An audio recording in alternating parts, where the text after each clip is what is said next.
นี่คือบริเวณวัดธรรมแกบบ้านนาศรีนวลผู้ขาปัดคำผสมมันนี่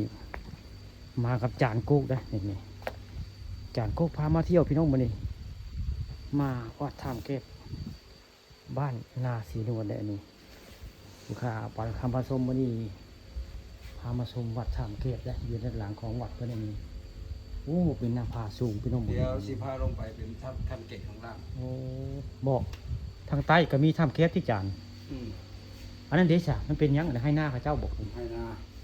โอ้ขักเนาะจานเนาะโอ้ขักอันนี้ข้างแรกพี่น้องมาบริเวณวัดถ้ำแกบบ้านนาศรีนวลนี่เพื่อนผู้ข้าท่านมาดผมบริโภคได้จานได้เลยนี่ว่ามันขักที่นี่เพิ่มไปส่วนธรรมะถ่ายนะท่านมามาก็ส่วนไปทั้งอื่นไปได้แสดงว่านั่นก็เป็นหน้าผาอาจารย์เหมือนเนาะมีถ้ำพ่อมบอกโอ้มีถ้ำพ่อมเนาะลงไปนี่ก็จะเป็นถ้ำเนาะอาจารย์โอ้มันนี่อาจารย์กุ๊กได้พามาเที่ยววัดถ้ำเก็บบ้านนาศรีนวลนี่โอ้บรรยากาศที่ทัดคักพี่น้องมีผู้ค้าไปคำผสม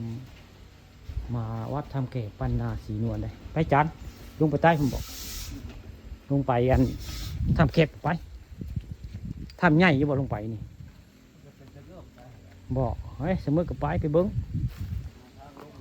เพื่อนกำลังหาองทางลงได้จานคุกจนโคกเพื่อนกำลังพาผู้ข้าลงไปทำแก่ทำใจไปได้มื่อนี้เพื่อนหูจักได้เพื่อนไปที่ประจานเพื่อนเคยมาไว้งานประวัติทำเก็บนี่แต่ก็มาได้เทื่อประจานนี่มาหลายเทื่อแล้วมาอยู่ไปนอนกับไปยืนกินซองบ่มานอนเคยมานอนบ่โอ้ปกติเพื่อนจะหูจักใช่ท่านมาดเพื่อนบุคคาบริบอกได้ว่ามีขากหมู่นี้เพื่อนบุเคยบอกได้ท่านมาดจริงๆเขตเพื่อนอยู่ในเด็กท่านมาดเพื่อนทำบุเคยบอกเขาได้ตอนนี้กำลังลงไปทำพี่น้องนี่ลงไปทำเก็บบ้านนาศรีนวลตอนนี้กำลังไปได้นี่อาจารย์โก้เพื่อนเป็นผู้นำทางเพื่อนเป็นไกด์นำเที่ยวโอ้นี่เป็นถ้ำอาจารย์โอ้เป็นถ้ำเหมือนนั้นเนาะ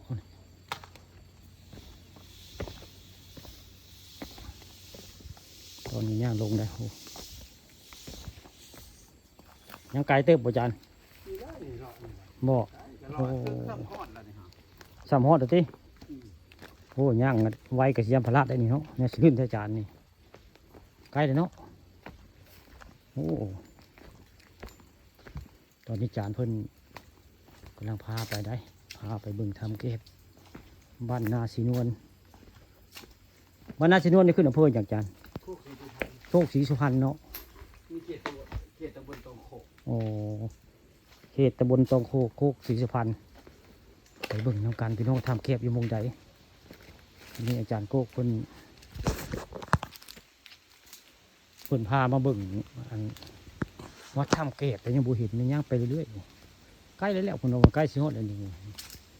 ใกล้สิฮอดแล้วทำเก็บเลยอาจารย์โกกได้นำทางเป็นใกล้น้ำเที่ยวพี่น้องมันนี่ผู้ข้าปานคำผสมบุเคยมาจักเถื่อได้มันนี่อะไรเขาขอถ่ายเด้อจะที่ทางเด้อ